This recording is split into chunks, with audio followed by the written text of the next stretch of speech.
Nah, kemarin itu kan kita udah sampai transport elektron. Di transport elektron yang akan bertugas untuk jadi substratnya itu adalah si NADH dan FADH, ya kan? Sambil aku buka ini. Nih. Maaf, ini MIPA 1, salah. MIPA 4, mana MIPA 4? Nih.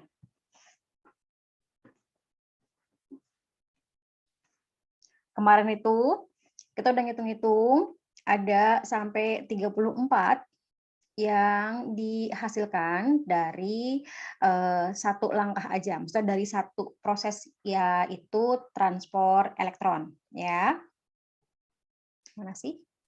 Ini dia. Oke, ini yang kemarin kita bahas, Nak. Transport elektron itu terjadi di dua tempat, yaitu ruang antar membran dan membran dalam mitokondria atau krista. Kalian boleh sebut juga dia krista, gitu ya, kristae atau krista.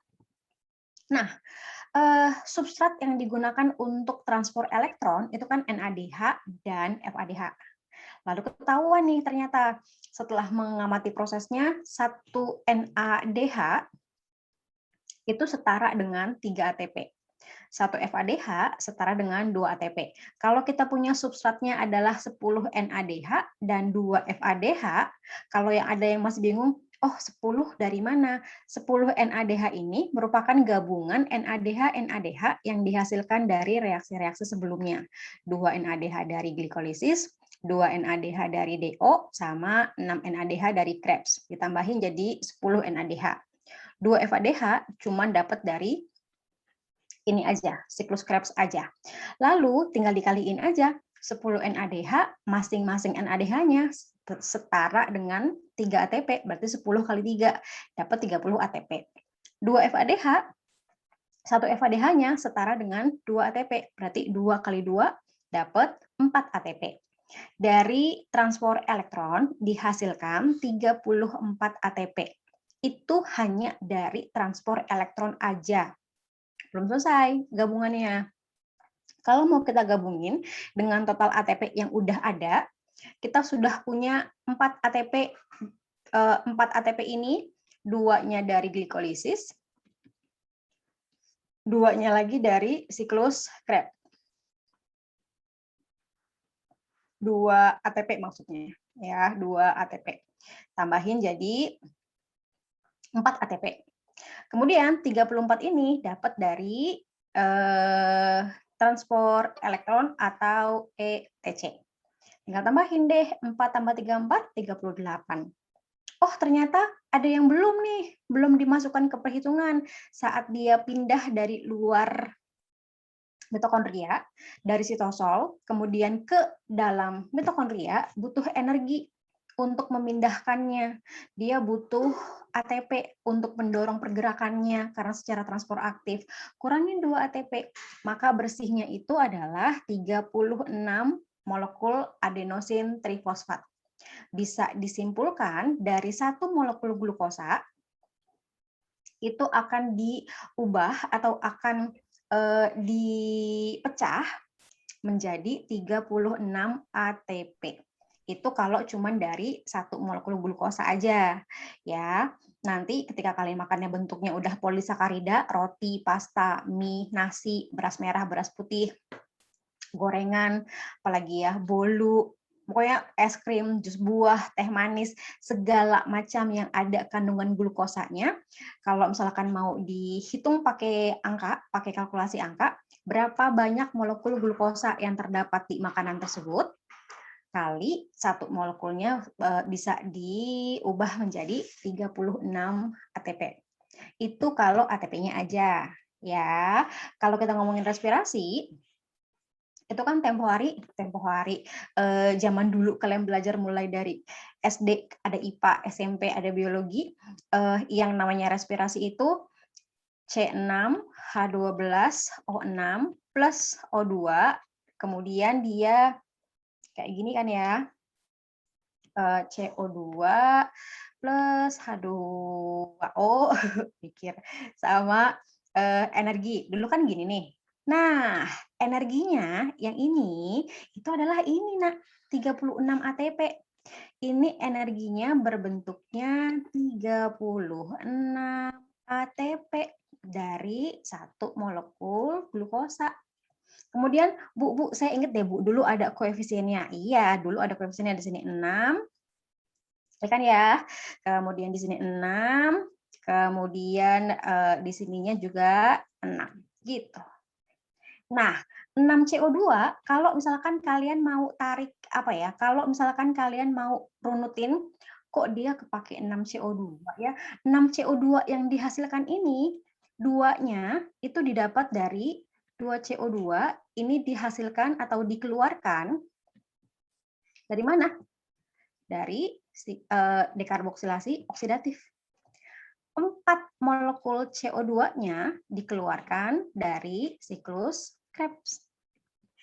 Sebenarnya jadinya kebayang, oh pantesan aja itu bukan semata-mata persamaan koefisien jadi reaksinya setimbang, bukan. Tapi memang ketika dibilang ini ada 6 molekul CO2, emang 6 yang dikeluarinnya. 2 dari DO, 4 dari siklus Krebs. Gitu ya. Jadi sekarang kalau misalkan kalian udah tahu nih, oh, udah belajar ternyata respirasi seluler. Ketika ada persamaan yang digambarkan dengan seperti ini, nih, mungkin di sininya masih tulisannya energi, itu kalian sudah bisa harus membayangkan, oh, energinya itu 36 ATP. Karena udah belajar. Itu yang membedakan ketika pemahaman respirasi pada tingkatan SD, pada tingkatan SMP, pada tingkatan SMA kelas 11, dan sekarang SMA kelas 12. Ya. Itu. Nah, kita lihat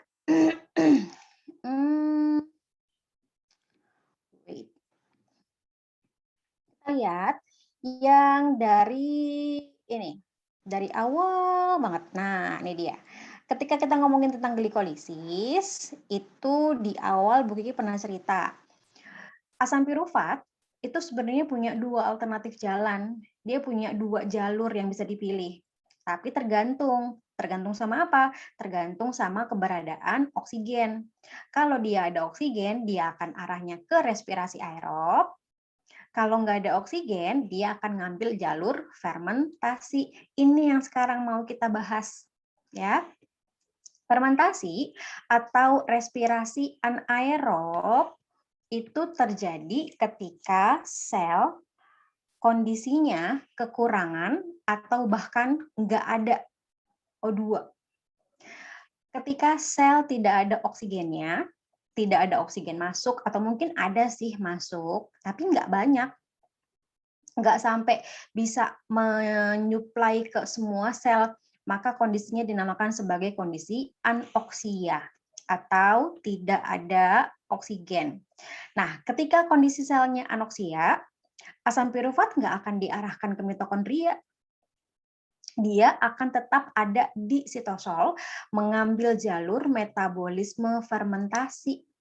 Fermentasi ada 2, fermentasi alkohol sama fermentasi asam laktat. Disebut juga etanol yang alkoholnya, karena memang hasilnya etanol. Kita lihat dulu kenapa. Atau apa itu respirasi anaerob. Respirasi anaerob atau fermentasi sebenarnya sama intinya. Kita mau mecah glukosa untuk dapetin ATP. Tapi kondisinya berbeda. Lingkungan tempat terjadinya pemecahan itu berbeda. Respirasi anaerob terjadi dalam lingkungan atau dalam suasana yang nggak ada oksigennya. Ada beberapa keadaan yang memungkinkan dia akhirnya nggak dapat oksigen. 1, dia jaringan yang kekurangan oksigen.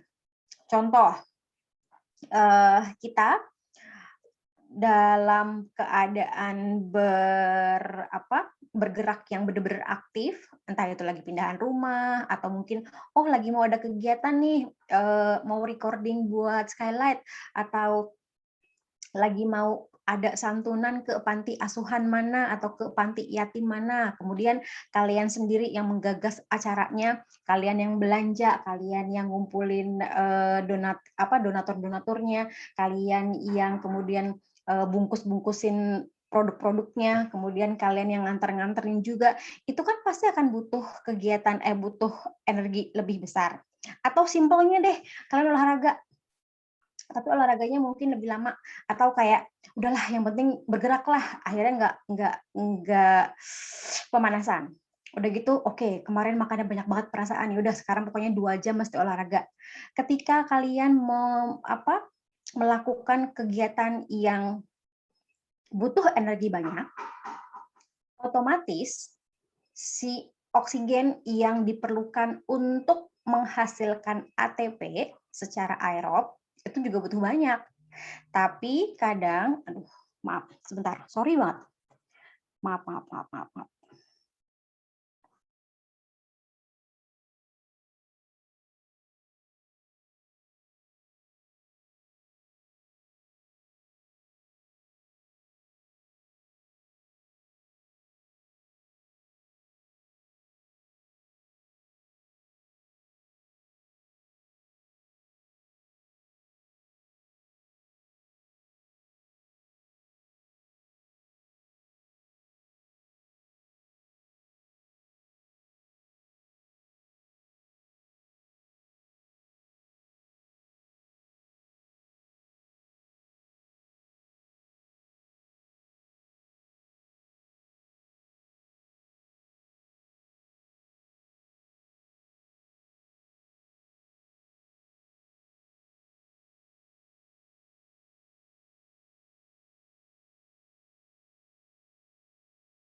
Oke, maaf. Barusan pihak yang akan bekerja sama tryout kita besok nelfon. Aku pikir ada apa. Oke, lanjut. Jaringan yang kekurangan oksigen itu kalau misalkan kalian lagi olahraga, tapi mungkin pemanasannya nggak oke, atau mungkin nggak ada jeda. Jadi benar-benar targetnya hari ini harus 2 jam olahraga gitu misalnya. Sekali lari nih, jogging, sepedaan, tapi nggak ada break, nggak ada jeda di antara 15 menit atau setiap setengah jam. Benar-benar nonstop banget. Atau saya mau nge-gym, Bu, treadmill. Tapi biasanya kan kalau treadmill itu kita berapa puluh menit, kemudian kasih jeda dengan cara speed-nya kalian atur rendahin, habis itu kenceng lagi, habis itu kayak kasih jeda lagi, habis itu kenceng lagi. Nah, kadang mungkin kalau misalkan berturut-turut cepet gitu, berasa tuh. Kenapa berasa pegelnya, berasa capeknya? Karena ada sebagian sel-sel kita yang pada akhirnya melakukan respirasi anaerob. Oksigennya nggak cukup buat ke semua sel. Ketika kita kayak gini, ngos-ngosan, terengah-engah, itu kenapa mesti mulutnya kebuka? Karena oksigennya mesti dimasukin banyak-banyak. Oksigennya masuk melalui rongga hidung dan rongga mulut. Benar-benar dimasukin sebanyak-banyaknya mungkin. Itu pun masih kadang belum cukup. Jadi maksudnya jaringan yang kekurangan oksigen itu adalah dalam kondisi-kondisi tertentu di mana suplai oksigen nggak cukup mencapai semua sel yang ada dalam tubuh organisme tersebut. Lalu, akar tumbuhan yang terendam air. Contoh, dia bukan tumbuhan air, tapi mungkin karena banjir, karena hujan terus-menerus selama beberapa hari, kemudian ada genangan air, mestinya si akarnya itu nggak terlalu banyak air sampai genangan, ini sampai kerendam. Si oksigen terlarut yang ada di air itu kadarnya lebih sedikit dibanding oksigen yang ada di udara. Lalu biji berkulit tebal, jadi nggak bisa masuk oksigennya. Tebal banget, jadi dia nggak bisa difusi. Sama yang keempat ini, sel-sel ragi dan bakteri anaerob. Kalau sel ragi sama bakteri anaerob, emang dia metabolismenya nggak boleh ada oksigen. Dia memang akan bekerja ketika tidak ada oksigen. Ya, ada dua macam fermentasi, yaitu fermentasi alkohol dan fermentasi asam laktat. Yang ini fermentasi alkohol. Apa yang terjadi? Coba lihat yuk. Di sini ada glukosa. Glukosa diubah menjadi dua molekul asam pirufat. Pengubahan glukosa menjadi asam pirufat, nama prosesnya apa? Yang menghasilkan 2 ATP, 2 NADH. Nama prosesnya? Glikolisis, benar. Ini adalah glikolisis. Kok saya bingung, kok glikolisis? Bukannya kita lagi ngomongin untuk yang anaerob ya? Glikolisis itu selalu terjadi. Apapun jenis respirasinya, mau aerob, mau anaerob, mau ada oksigen, mau nggak ada oksigen, yang namanya glikolisis itu selalu terjadi. Kenapa? Karena pilihan jalurnya itu baru muncul ketika dia dihasilkan pirufat. Pirufat nanti yang akan milih, oh mau ke mitokondria atau dia tetap di sitosol. Glikolisisnya selalu terjadi. Maka even dalam proses fermentasi pasti akan ada proses glikolisis. Ya, glikolisis hasilnya adalah 2 molekul asam pirufat, 2 ATP, dan 2 NADH. Dalam keadaan ada oksigen, piruvatnya dipindahin tuh ke mitokondria, dekarboksilasi oksidatif. Tapi kita lagi ngomongin fermentasi. Fermentasi keadaan di mana dia anoksia. Berarti si asam piruvatnya itu nggak akan dipindah ke dalam mitokondria. Dia akan tetap stay di sitosol. Tuh. Lalu asam piruvatnya dia akan diubah menjadi senyawa antara yang namanya asetaldehid. Asetaldehid punya 2 karbon. Asam pirufat punya 3 karbon. Yang ini dia 3 karbon, yang ini dia 2 karbon. Berarti ada pengurangan 1 karbonnya. Karbon yang lepasnya dilepas sebagai karbon dioksida.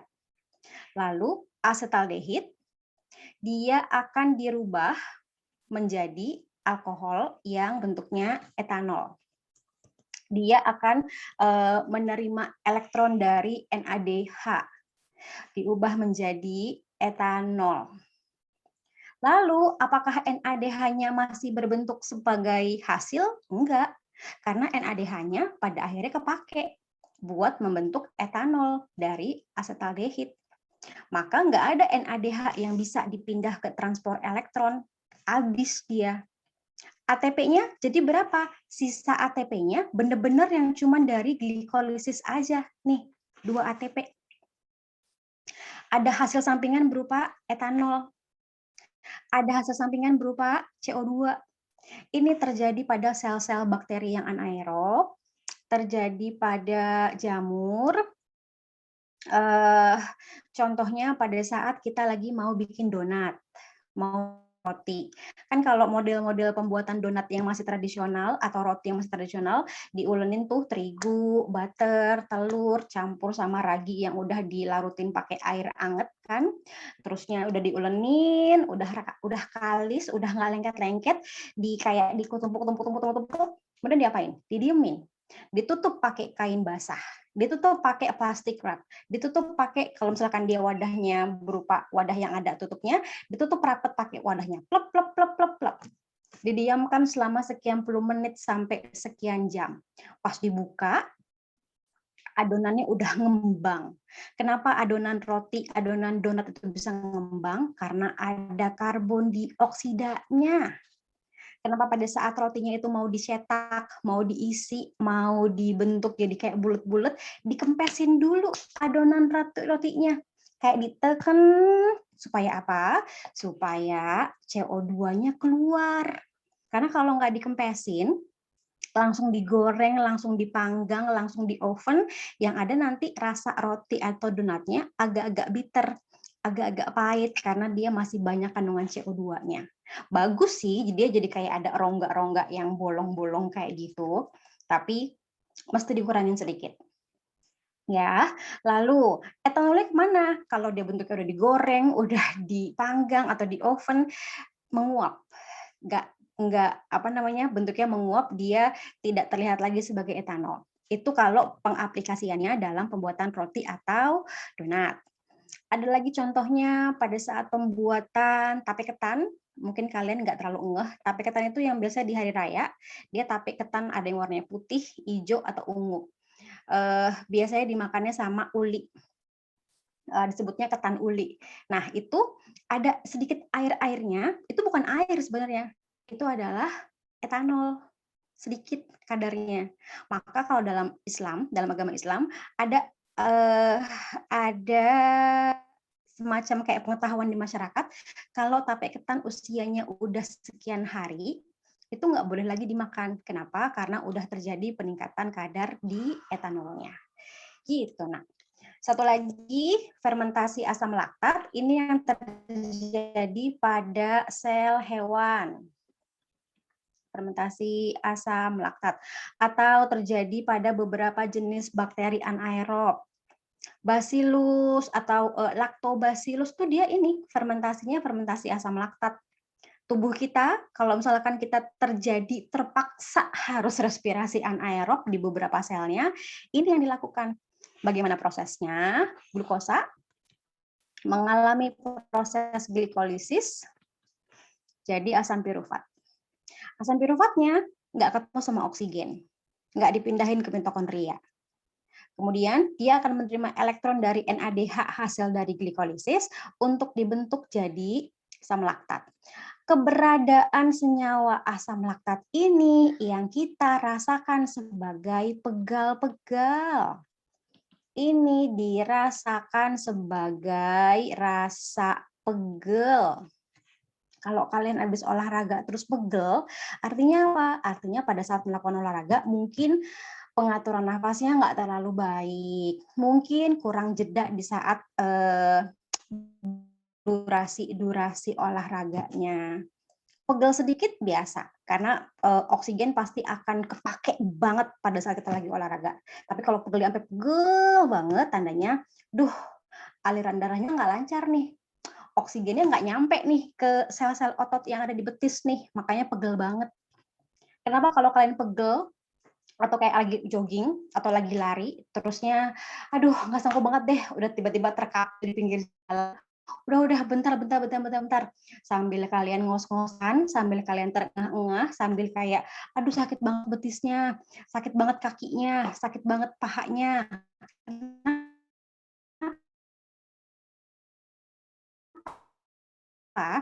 Kenapa kemudian kalau di kita nih di masyarakat Indonesia, oh pegel ya, dipijit aja atau enggak diurut aja ya.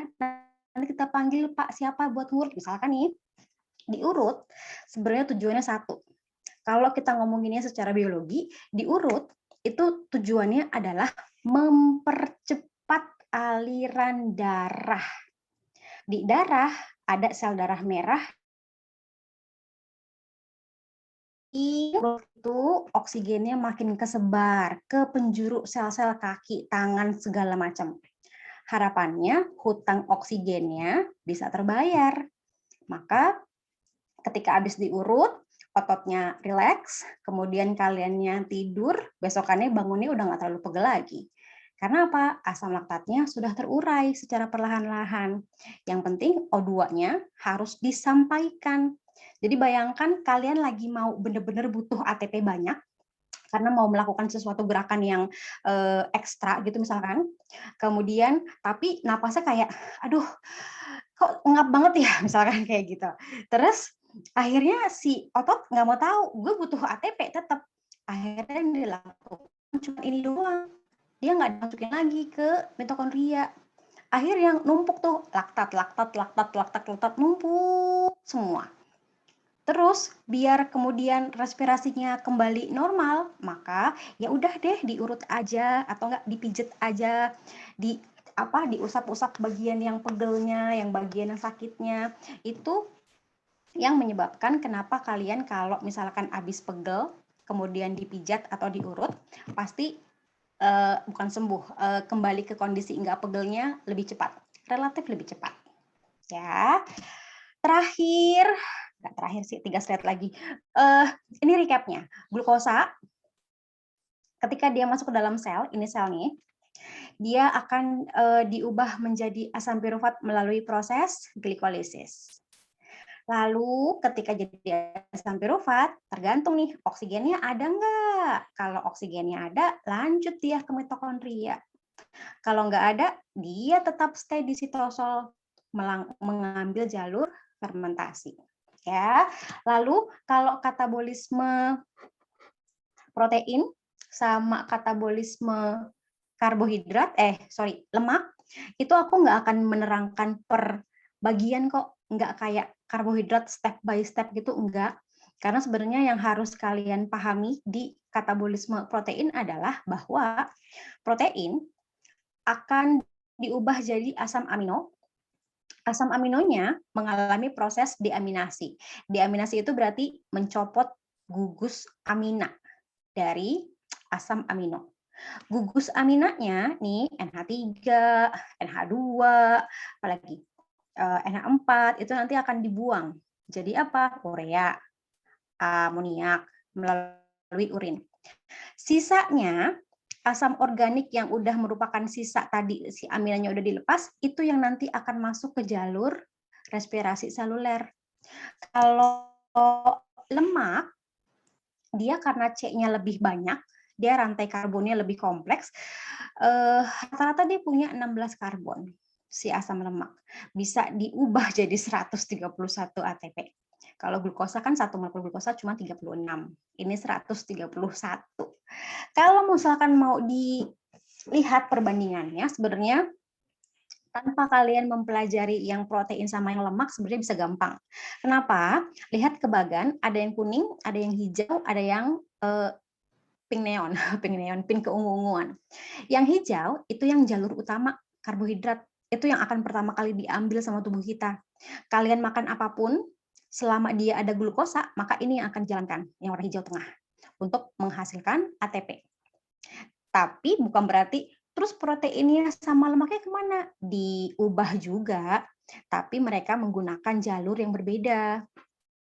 Protein itu nanti dia akan dipisah aminanya, kemudian dia harus bisa diubah menjadi asetil koenzim A. Jadi ketika dia udah ketika udah dibentuk sebagai asam organik, akan ada jalur yang dia kemudian menghasilkan asetil koenzim A. Kalau udah jadi asetil koenzim A, ya langsung masuk ke siklus Krebs. Begitupun sama lemak. Lemak dengan berbagai macam proses sampai akhirnya dia bisa menghasilkan asetil koenzim A juga. Jadi intinya antara metabolisme karbohidrat, protein, sama lemak, mereka beda di awal. Di langkah-langkah awal beda, tapi akan ada satu titik temu di mana mereka akan sama. Samanya adalah mereka bertiga nih, protein, karbohidrat, sama lemak, sama-sama bisa menghasilkan asetil koenzim A. Jadi di antara ketiganya persamaannya itu adalah senyawa asetil koenzim A. Kalau udah jadi asetil koenzim A, ya udah masuk ke siklus Krebs seperti biasa, lanjut ke transport elektron gitu ya. Jadi jangan khawatir. Kalau misalkan kemarin masih mikirnya, aduh baru karbohidrat, belum lemak, belum protein, enggak. Yang protein sama lemak enggak di ini kok, tidak terlalu ditekankan kok. Yang penting kalian tahu bahwa apa? Bahwa lemak, protein, karbohidrat itu sama-sama akan menghasilkan atau sampai pada titik di mana mereka menghasilkan asetil koenzim A. Kalau udah ada asetil koenzim A, baru tuh sama-sama masuk ke siklus Krebs, sama-sama masuk ke transport elektron, sama-sama menghasilkan ATP. Tapi bedanya adalah berapa banyaknya senyawa asetil koenzim A yang dihasilkan dari lemak, beda sama dari karbohidrat, beda banyaknya sama yang dari protein. Gitu. Tapi prinsipnya mereka akan sama, mereka akan bersinggungan pada asetil koenzim A. Ya. Sampai selesai materinya, alhamdulillah sih. Bu Gigi bilang juga nggak akan sampai 1 jam. Itu ya. Oke.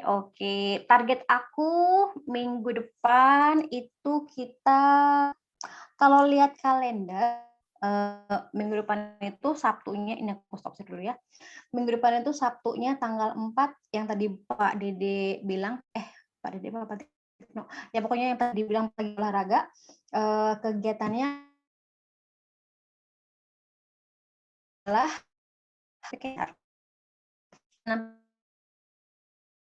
target pertemuan hari, kita ketemu hari apa aja sih, Nak? MIPA 4 tuh, ya judul aku lupa. Pokoknya hari yang jam biologi dan jam PKU Bu Kiki pakai untuk menyelesaikan anabolisme. Anabolisme nggak sebanyak ini, Nak. Nggak sebanyak katabolisme, karena dia cuma fotosintesis aja. Fotosintesis cuma terdiri dari 2 tahapan reaksi, terang sama gelap. Udah, berarti minggu depan memasuki minggu pertama September, kita bisa merampungkan KD 2-nya metabolisme. PowerPoint akan Bu Kiki upload di eLab Sky, di e-learning Lab Sky untuk kalian lihat-lihat lagi. Kalau yang, kita nggak perlu Bu, saya nyatet kok pas Ibu ngomong, alhamdulillah. Saya ada kok rekamannya, syukur alhamdulillah. Tetap untuk nyamain, sama nggak ya sama yang kemarin di aku lagi ya, nanti kalian bisa lihat ya. Lalu sekalian nanti juga akan aku share yang anabolisme. Jadi bisa sekalian satu modul isinya mulai dari enzim, katabolisme, dan anabolisme. Gitu, Nak. Ada yang ingin ditanyakan? Enggak? Oke. Kalau enggak ada, aku udah screenshot barusan untuk daftar kehadirannya. Besok jangan lupa join Zoom jam 7 ya. Kita tryout. Perkiraan selesai jam 11 kurang lebih. Harusnya jam 10.40 udah kelar, tapi ya untuk amannya jam 11. Kurang dari jam 11 sebenarnya udah bisa selesai karena nggak nyampe 3,5 jam juga. Gitu ya, Nak. Thank you. Terima kasih banyak. Selamat istirahat. Mohon maaf Bu Kiki mengambil 30-40 menitannya di hari Jumat. Sampai sini Bu Kiki pamit. Bu Kiki pamit. Ini aku ya. Bu Kiki bisa akhiri. Wassalamualaikum warahmatullahi wabarakatuh. Aku end meeting for all ya. Terima kasih banyak nih Pampat.